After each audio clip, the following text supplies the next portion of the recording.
All right, welcome back to the #1 Cochran Sports Showdown. I'm Rich Walsh in for Bob Pompiani tonight, and we're going to continue the Steelers talk right now. We've been over there. I've been over there. Mark, you've been over there the entire time. And what do you take away from these voluntary coaching sessions? There's a mandatory minicamp this week, but there seems like there's a lot of attendance. There was good attendance there for the voluntary sessions. The only guys we haven't seen yet are Joe Hayden, T.J. Watt, Vince Williams. But, you know, what I think stood out to me, we've seen Cam Hayward there pretty much every day.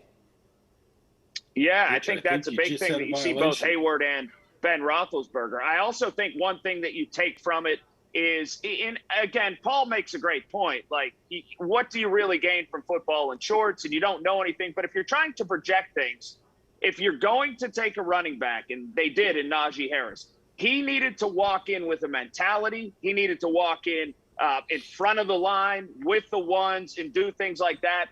And from all the reports and from everything that you see and that you're allowed to report, he is doing that. He walked in like the big man on campus in that running back room, and I like that attitude from him.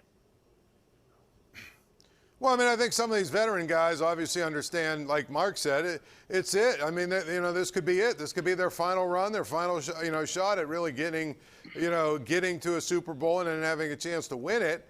And so, you know, they're gonna take it a lot more seriously than they maybe have in the past. They're also trying to set a good example. And I think the other thing about it is, you know, they in some ways lost an entire off season last year.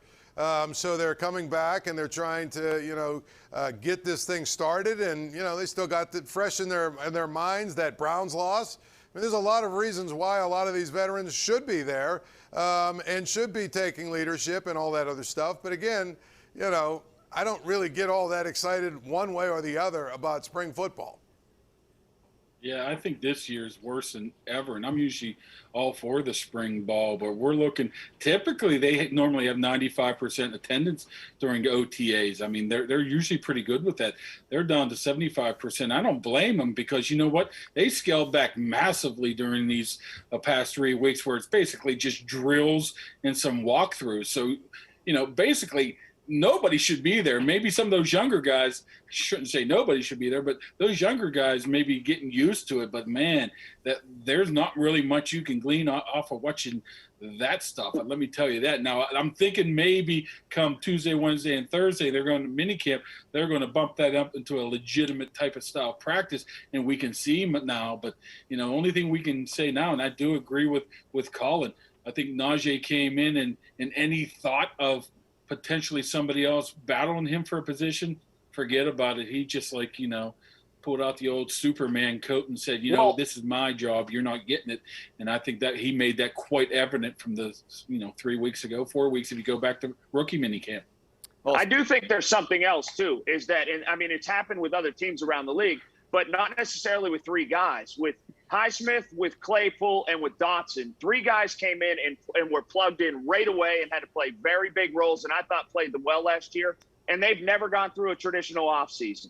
They haven't. They've never seen what it's like to go through this time of year in an NFL franchise or go through the minicamp, go through the OTAs and things like that. So I think it's very beneficial to them to kind of get on schedule with what it's like, because they were flying by the seat of their pants last year and did a hell of a job in doing it.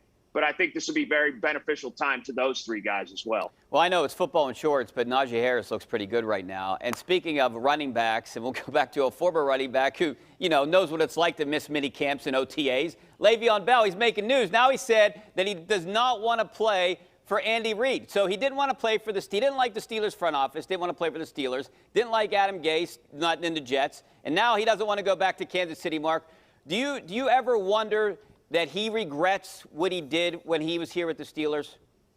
I don't think he might not be smart enough to regret what he did with the Steelers, to be honest with you. I mean, we're talking about a guy that left $14 million on the table that he's probably not going to make that the rest of his career after he left Pittsburgh. I mean, it's just absolutely asinine that he goes on and I don't even know how the young kids say it, subtweeting or sub-Instagramming somebody where you're answering questions from some random guy and you're ripping on Andy Reid.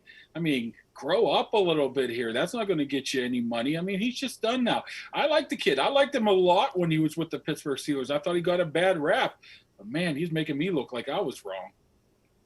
Well, I mean, I think the big thing with Le'Veon Bell is somebody close to him needs to just tell him, you know, it's either time for you to move on from football and go do all the other things you want to do, or get serious about your career again and maybe try and, get it restarted and really get after it. And to me, I mean, Andy Reid, are you going to tell me Andy Reid's losing a minute's sleep about a guy who carried the ball? How many times did Le'Veon Bell carry the ball last year? How much production did he have? This guy doesn't want to play for me. He's doing me a favor. So to me, I mean, Le'Veon Bell has a lot of interests. He seems to me like a guy who would rather not play football and do things, and that's fine. You know, he's got a lot of other stuff going on in his life apparently. Wants to get the rap career going, this and that and everything.